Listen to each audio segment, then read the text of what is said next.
Gopichana Vallabham Girivardhari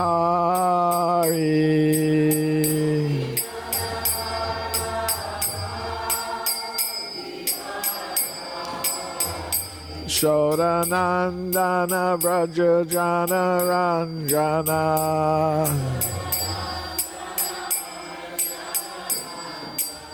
Yamuna Tira Vanachari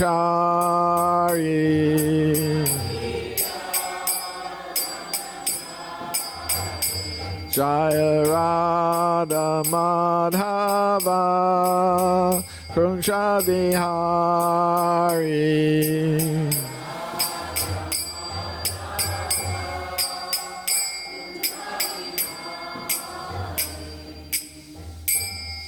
Jayo Vishnupad Paramahamsa Parvajakacharya Astar Sata His Divine Grace A.C. Bhaktivedanta Swami Prabhupada Ki Jai Anantakoti Vaishnavinda Ki Jai ISKCON Founder Acharya Srila Prabhupada Ki Jai Namacharya Srila Haridas Thakur Ki Jai Prem Skaho Shri Krishna Chaitanya Prabhu Nityananda Shri Advaita Gadadhar Srivasadi Gaura Bhaktivinoda Ki Jai Shri Shri Radha Krishna Go Gopinath Shamakunda Radhakunda Giri Govardhan Ki Jai Vrindavan Dham Ki Jai Mayapur Dham Ki Jai Jagannath Puri Dham Ki Jai Dwarka Dham Ki Jai Ganga Mai Ki Jai Yamuna Mai Ki Jai Srimati Tulasi Devi Ki Jai Gaura Premananda Samaveda Bhaktivinoda Ki Jai. All glories to the assembled devotees. All glories to the assembled devotees. All glories to Sri Sri Guru and Gauranga. Glories to Srila Prabhupada.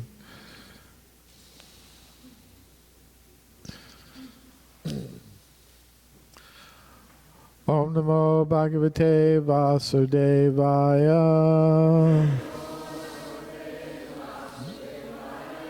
Om Namo Bhagavate Vasudevaya. Om Namo Bhagavate Vasudevaya.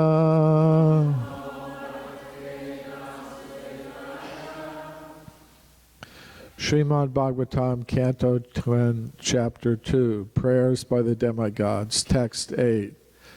Devakya Jatare Garbam Sheshakyam Dhamma Mamakam Tat Sanikrishya Rohinya Udare Saniveshaya Devakya Jatare Garbam Sheshakyam Dhammamamakam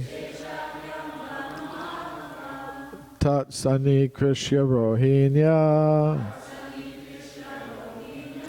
Udare Saniveshaya Devakya Jatare Garbam Sheshakyam Dhammamamakam Tat Sanikrishya Rohinya Udare Saniveshaya Devakya Jatare Garbam Sheshakyam Dhammamamakam Tat Sanikrishya Rohinya Udare Saniveshaya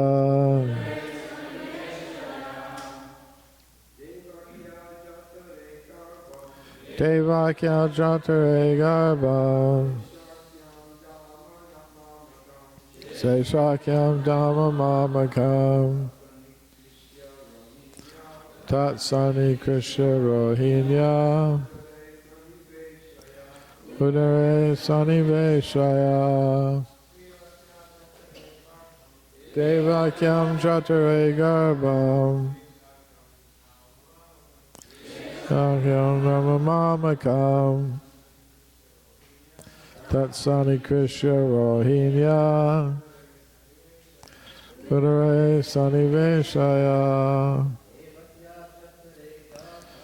Devakya Vitare Varbam Shesakyam Dhammamakam Amriyasa Rohinya Pudare Saniveshaya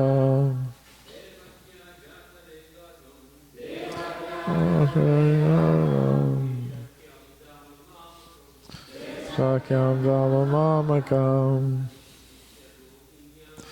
Sanikrisha Rohinya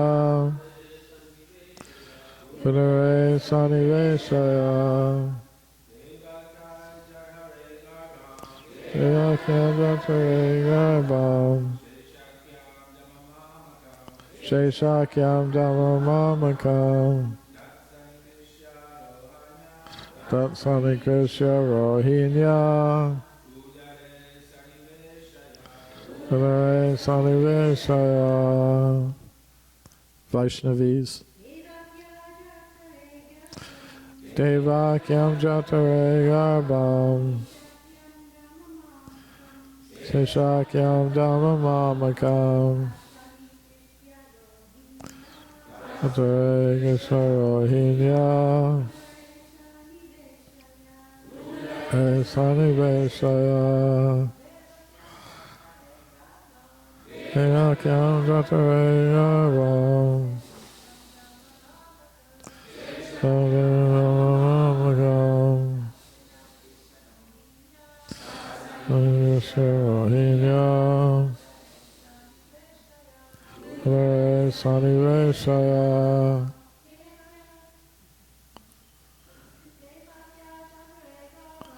Devakya Jatare Garbham Shesakyam Dhammamakam Tatsani Krishya Rohinya Pudare Saniveshaya Devakya of Devaki Jatare within the womb Garbham the embryo Shesha Akyam known as Shesha the plenary expansion of Krishna Dhamma the plenary expansion Mamakam of me Tat him Sani Krishya attracting Rohinya of Rohini Udare within the womb Saniveshaya transfer without difficulty. Translation and purport by His Divine Grace A.C. Bhaktivedanta Swami Prabhupada. Translation. Within the womb of Devaki is my partial plenary expansion known as Sankarshan or Shesha. Without difficulty, transfer him into the womb of Rohini. Please repeat. Within the womb of Devaki is my partial plenary expansion known as Sankarshan or Shesha. Without difficulty, transfer him into the womb of Rohini. So it's a long but very interesting purport with some esoteric insights into this whole pastime. Purport. The first plenary expansion of Krishna is Baladev, also known as Shesha. The Shesha incarnation of the Supreme Personality of Godhead supports the entire universe, and the eternal mother of this incarnation is Mother Rohini. Quote, because I am going into the womb of Devaki, the Lord said, the Lord told Yogamaya, The Shesha incarnation has already gone there and made suitable arrangements so that I may live there. Now he should enter the womb of Rohini, his eternal mother." End quote. In this connection, one may ask how the Supreme Personality of Godhead, who is always situated transcendentally, could enter the womb of Devaki, which had previously been entered by the 6 asuras, the Shadgarbhas. Does this mean that the Shadgarbhasuras were equal to the transcendental body of the Supreme Personality of Godhead? The following answer is given by Srila Vishwanath Chakravarti Thakur. The entire creation, as well as its individual parts, is an expansion of the energy of the Supreme Personality of Godhead. Therefore, even though the Lord enters the material world, he does not do so. This is explained by the Lord himself in Bhagavad Gita 9:4-5. Maya tatamidam sarvam jagat avyakta murtina matstani sarva bhutani nacham te shavastitaha nachamatstani bhutani pashyame yogam aishvaram Bhuta brinna cha bhutashto mamatma bhuta bhavanaha. Quote, "By me, in my unmanifested form, this entire universe is pervaded. All beings are in me, but I am not in them. And yet everything that is created does not rest in me. Behold my mystic opulence. Although I am the maintainer of all living entities, and although I am everywhere, myself is the very source of creation." End quote. Sarvam kal idam Brahma. Everything is an expansion of Brahman, the Supreme Personality of Godhead, yet everything is not the Supreme Godhead, and he is not everywhere. Everything rests upon him, and yet does not rest upon him. This can be explained only through the Achintya Bheda philosophy. Such truths cannot be understood, however, unless one is a pure devotee. For the Lord says in Bhagavad Gita 18:55, Bhaktya mam abhijananti yavan yaschasmi tatvataha. Quote, "One can understand the Supreme Personality as he is only by devotional service." End quote. Even though the Lord cannot be understood by ordinary persons, this principle should be understood from the statement of the Shastras. A pure devotee is always transcendently situated because of executing 9 different processes of bhakti yoga: Shravanam, Kirtanam, Vishno, Smartam, Padasevanam, Archanam, Vandanam, Dasyam, Sakyam, Atma Nivedanam. Thus situated in devotional service, a devotee, although in the material world, is not in the material world. Yet a devotee always fears, quote, "Because I am associated with the material world, so many contaminations affect me," end quote. Therefore, he is always alert in fear, which gradually diminishes his material association. Symbolically, Mother Devaki's constant fear of Kamsa was purifying her. A pure devotee should always fear material association, and in this way, all the asuras of material association will be killed, as the Sadgarbhasuras were killed by Kamsa. It is said that from the mind, Marichi appears. In other words, Marichi is an incarnation of the mind. Marichi has 6 sons: Kama, Krodha, Lobha, Moha, Mada, and Matsarya: lust, anger, greed, illusion, madness, and envy. The Supreme Personality of Godhead appears in pure devotional service. This is confirmed in the Vedas. Bhaktir evaisham darshayati. Only bhakti can bring one in contact with the Supreme Personality of Godhead. The Supreme Personality of Godhead appeared from the womb of Devaki, and therefore Devaki symbolically represents bhakti, and Kamsa symbolically represents material fear. When a pure devotee always fears material association, his real position of bhakti is manifested, and he naturally becomes uninterested in material enjoyment.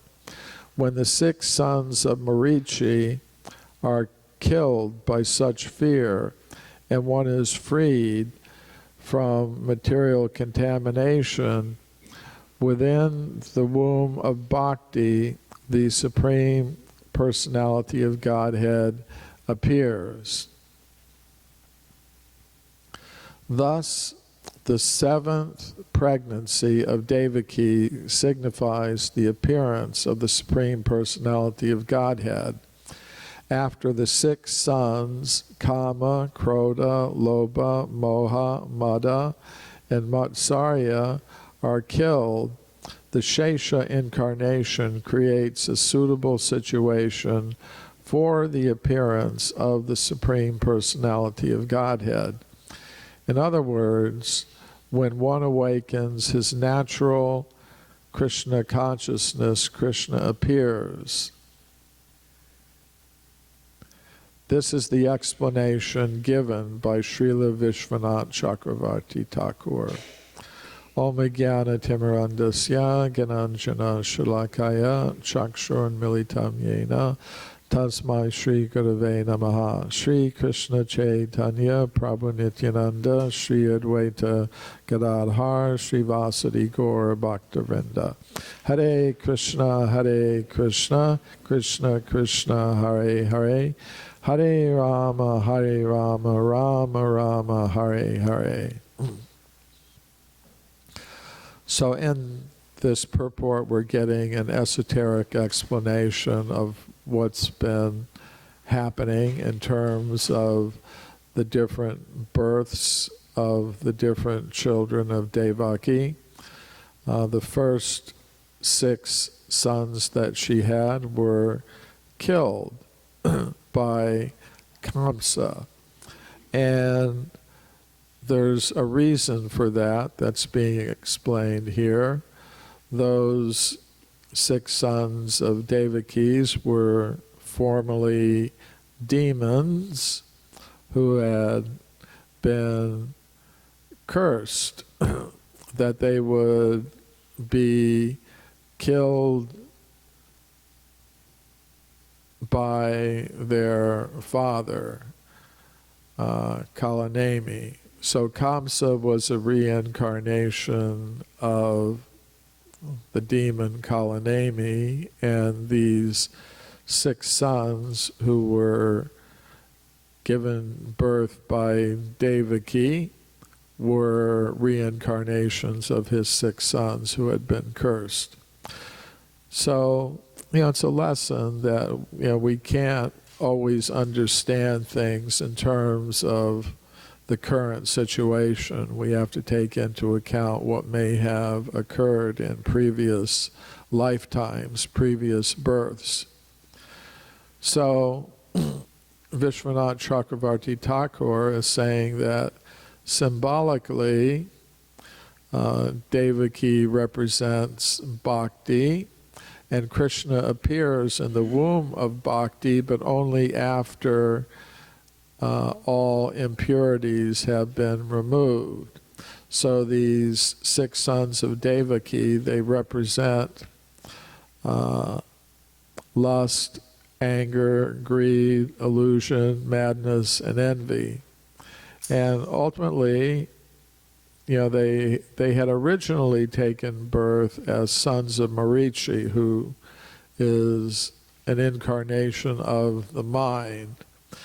So all of these bad qualities, lust, anger, greed, illusion, envy, and so on, these have their root in the mind.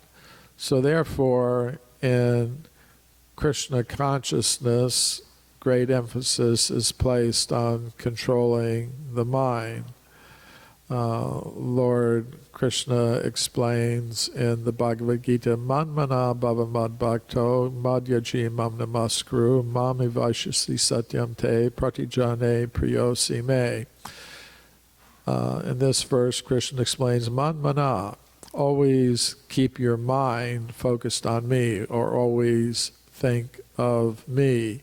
And then you will be able to, madhyaji, always offer sacrifice to me, mam namaskaru, always offer obeisances to me. And in that way, Krishna says, mami vaishyasi, you will come to me. And he promises this to Arjuna because Arjuna is his very dear friend. But the key point is manmana, controlling the mind. And previously in the Bhagavad Gita, Arjuna had confessed to Krishna that controlling the mind is very difficult. Chanchalam hi mana Krishna, pramati balavadritam, tasyaham nigraham manye, vayar eva saduskaram. So Arjuna had said to Krishna, Chanchalam hi mana Krishna, the mind is always wandering here and there. It's very flickering. Pramati, it's very, it's very difficult to control. It's always going after different things. Balavan, it's very strong. Means if it goes in one direction, it's very difficult to pull back. Dridham, it's very obstinate. If it gets into a certain pattern of behavior, it's very obstinate. And Arjuna said, it's as difficult to control as trying to control the wind. A few days ago or a few weeks ago, it was very windy here, and it's very difficult to try to control the wind.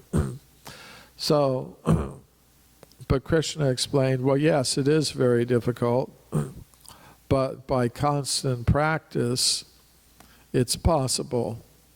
And by that constant practice of controlling the mind, the devotee can gradually become freed from the influence of lust, anger, greed, illusion, madness, and envy, although it's very difficult. And it's at that point that one becomes a pure devotee, when one is freed from all of these things. Anya bilashita shunyam jnana karmadyanavritam anukulyena krishnanu shilanam bhaktir uttamam. In Nectar of Devotion, Rupa Goswami gives this definition of bhakti. It has to be freed from all contaminations. And our process for becoming freed from all these contaminations is Cheto Darpana Marjanam. Lord Chaitanya said the Sankirtan movement can purify consciousness of all impurities. And in that state, pure devotion to the Lord appears, and Krishna can appear in the heart of the devotee. So that is being explained by Vishwanath Chakravarti Thakur.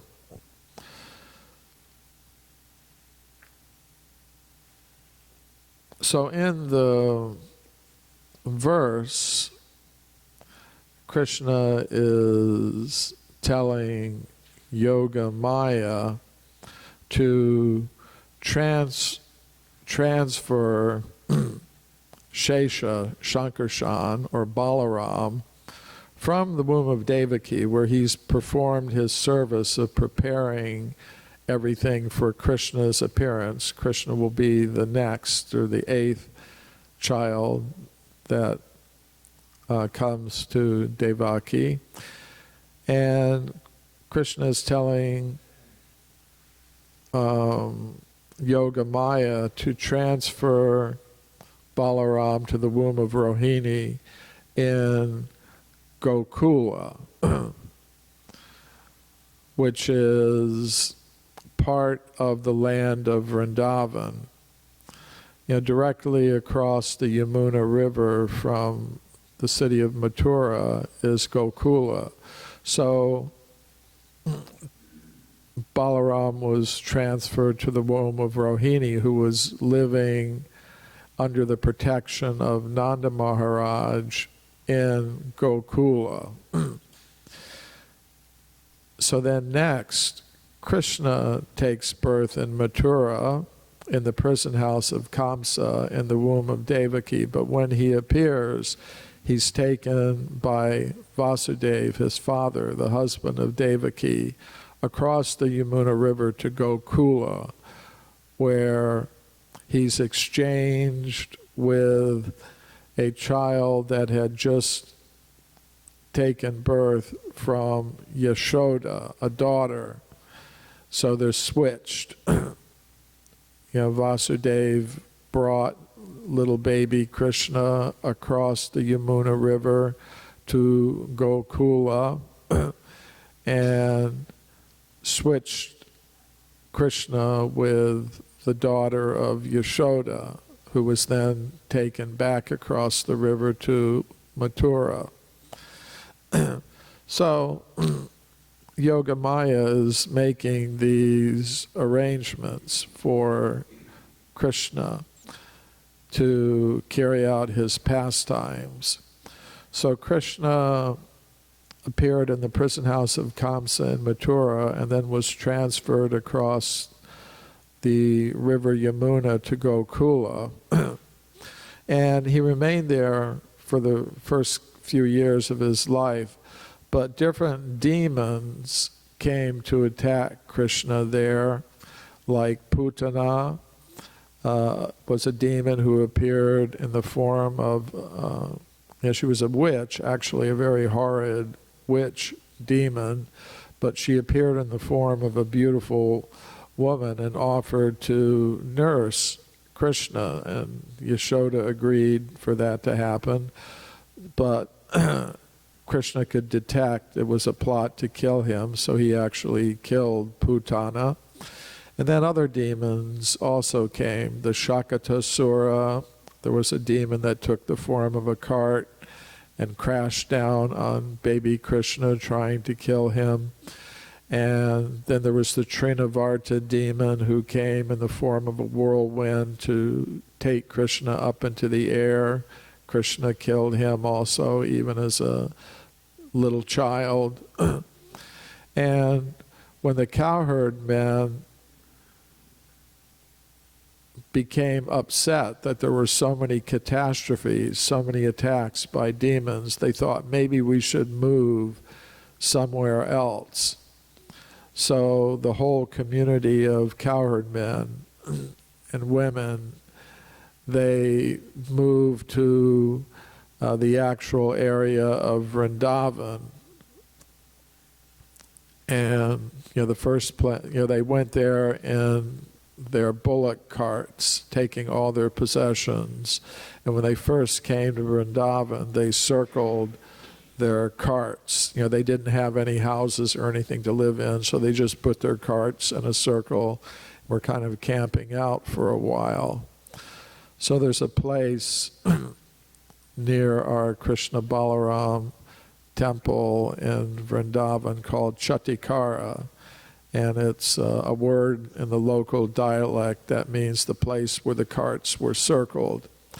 And then later Nanda Maharaj built a house at a place called Nandagram, and they moved there. So there's some sacred geography being mentioned here, and these arrangements of helping the transfer of Balaram to go from the womb of Devaki to the womb of Rohini, and for Krishna to be transferred. These things are being arranged by the influence of Yoga Maya, which is the internal spiritual potency of Krishna.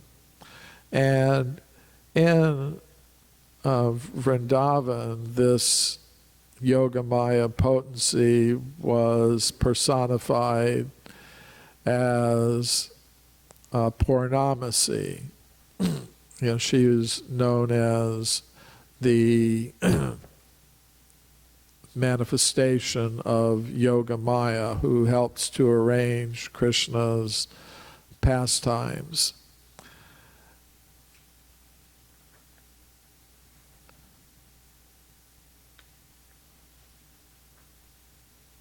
So for the main point for devotees is, if they want the shelter of Yoga Maya, then it's necessary to control the mind and get rid of the anarthas represented symbolically by the 6 demons who took birth in the womb of Devaki.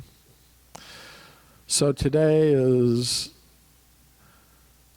the appearance day of Gadadhar Pandit, a very intimate associate of Lord Chaitanya Mahaprabhu.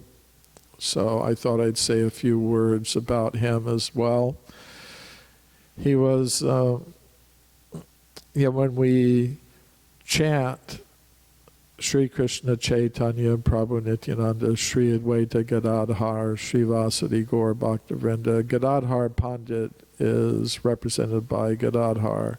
Actually, there were 2 devotees in Lord Chaitanya's pastimes with similar names. There was Gadadhar Pandit and Gadadhar Das.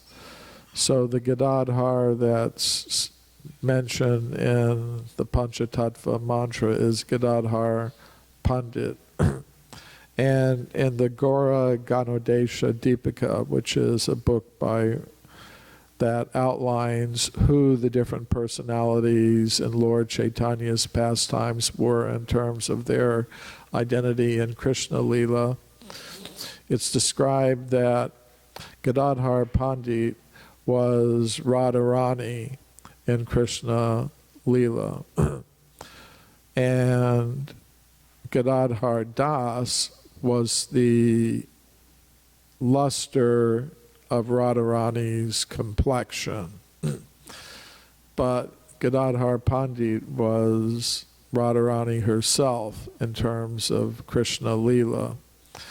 So it's a very intimate relationship that Lord Chaitanya had with this devotee, Gadadhar Pandit. And you can see that in the pastimes involving Gadadhar Pandit that are mentioned in the Chaitanya Charitamrita. Gadadhar Pandit had gone to Jagannath Puri after Lord Chaitanya took sannyas and went there himself. So some of the devotees of Lord Chaitanya had remained in Navadvip or Mayapur. Others transferred their residence to Jagannath Puri when Lord Chaitanya went there. And Gadadhar Pandit had taken up the worship of a deity of Krishna there named Gopinath. It's in the Tota Gopinath temple in Jagannath Puri. And he had taken what is called Chaitra Sannyas. He had taken a vow to remain in that place and serve those deities without that deity of Krishna, without ever leaving. So after Lord Chaitanya had spent some time in Jagannath Puri, he decided he wanted to go to Vrindavan. So he left. Of course, they traveled on foot in those days, so Lord Chaitanya, foot and by boat. So Lord Chaitanya was starting to go with some of his associates from Jagannath Puri to Vrindavan. He was first going to visit Bengal and then follow the Ganges River to Mathura, Vrindavan area. And Gadadhar Pandit felt he couldn't stand the separation from Lord Chaitanya, so he followed Lord Chaitanya. He joined the party of devotees that was accompanying Lord Chaitanya from Jagannath Puri heading north to Bengal on the way to Vrindavan.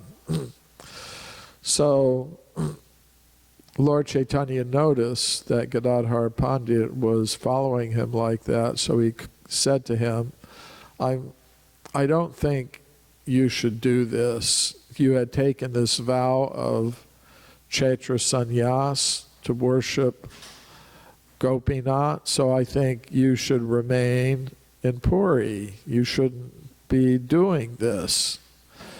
And Gadadhar Pandit said to him, wherever you are, that's Jagannath Puri. So, and Lord Chaitanya said, no, you can't get out of it like that.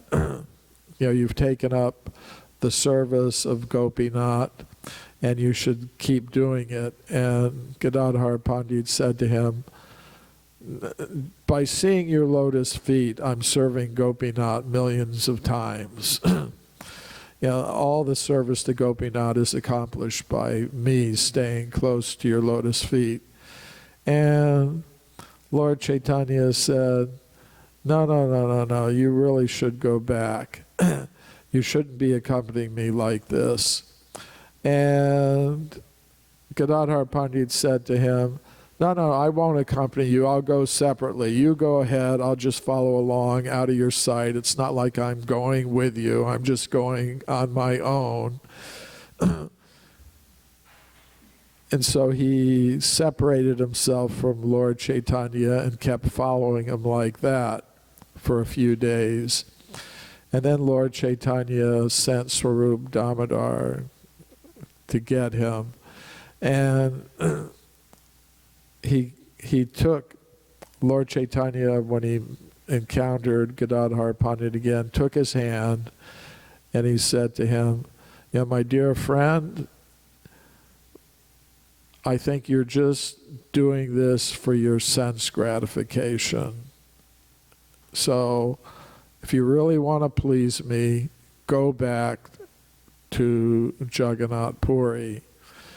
So he finally agreed to do that. Actually, when he fainted, it's described in Chaitanya Charitamrita, he just fainted dead on the ground. And Lord Chaitanya instructed Sarvabhauma Bhattacharya, another one of his associates, to take care of him and accompany him and take him back to Jagannath Puri so he could continue his worship of the Gopinath deity of Krishna there. So he did that, and Lord Chaitanya continued on his journey to Bengal, and thousands of people started to follow him, and he then tried to go to Vrindavan with all these tens of thousands of people following him, and eventually he decided, I can't do this. A sannyasi isn't supposed to go to Vrindavan like that. I should be going by myself, not with all this commotion and followers and everything like that. So he gave up his attempt to go to Vrindavan on that occasion. He went back to Puri, and he actually said, according to Chaitanya Charitamrita, I was going to Vrindavan, but because I sent Gadadhar Pandit, Gadadhar Pandit wanted to come with me, and because I sent him back to Puri, he became very unhappy. I offended him, and because of that, I wasn't able to actually go. And Gadadhar Pandit said to him, my dear Lord Chaitanya, wherever you are is Vrindavan, but just to instruct people that one should go to Vrindavan and visit Krishna's pastime places, you're going to go. But just wait here in Jagannath Puri. The rainy season is about to begin, and it lasts for 4 months. So then after those 4 months, you go. And so then Lord Chaitanya, after the rainy season, he went again, and he did go to Vrindavan, and this time he went through the Jharikhanda forest, which is a more direct route than going up to Bengal and then across. And Gadadhar Pandit never himself went to Vrindavan. Bhaktisiddhanta Saraswati Thakur says that he was among the many devotees who never went to Vrindavan. And Srila Prabhupada in that connection commented that, yes, we've spread this Krishna consciousness movement all over the world. We have temples all over the world, and all of our temples are Vrindavan. And wherever our devotees are performing devotional service and participating in the Sankirtan movement, that is Vrindavan. But at the same time, following the example of Lord Chaitanya, he said, I'm going to build a center in Vrindavan so all of the members from ISKCON, from all over the world, can come and visit the sacred places of Krishna in Vrindavan. But in any case, that whole pastime just shows the very intimate kind of relationship there was between Lord Chaitanya and Gadadhar Pandit. So actually there are, sometimes the Lord is called Gaur Gadadhar. Their names are associated. Sometimes you find in temples, Gaudiya Vaishnava temples, deities of Gadadhar and Chaitanya Mahaprabhu. So today is his appearance day, and we can remember that. Okay, Srila Prabhupada ki jai.